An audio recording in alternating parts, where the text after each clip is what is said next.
Dear friends and colleagues, I'm sorry that I am unable to be with you today, but I wanted to reiterate my strong support for your work and my commitment to the protection of education. I would like to thank Mr. Julio Martinez, Minister of Defense, and my dear friends, Mrs. Susana Malcora, Minister of Foreign Affairs, for co-hosting this second international conference on safe schools and for allowing me to participate via video. Developing countries and countries affected by conflict have huge education needs. They have young populations and in many cases lack the necessary resources to educate everyone. Schools are precious assets that need to be preserved. When conflict strikes, education is one of the first victims.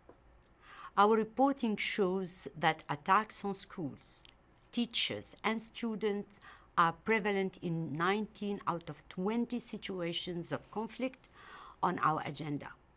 The military use of schools is also on the rise. Using schools for military purposes corrodes their sanctity as safe spaces by compromising their civilian status. As a result, children are placed in situations of danger. Their schools, when used as barracks, training grounds, or even as weapons stores, are often vandalized and contaminated with unexploded weaponries. Worse, they risk being attacked by parties to conflict. Using schools for military purposes, even for short periods of time, can have lasting repercussions. Resources to repair buildings, fix broken benches, or to buy new blackboards are too often unavailable. Bringing back skilled teachers, essential to ensure quality education, can be even more difficult. Restoring parents' confidence in the safety of their local school is another challenge. Girls are too often the first to miss out on school opportunity because of concern about their security. These are just a few of the many reasons why it is so important to preserve what already exists and to do our utmost to ensure that children can continue to go to school despite conflict.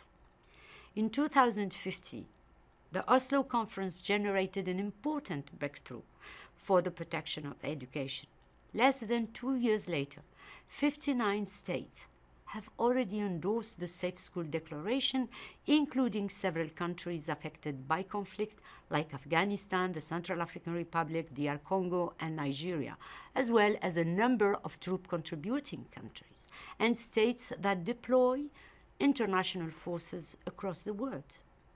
This signals a stronger commitment to preserve the essential role education plays to end conflict and build a durable peace.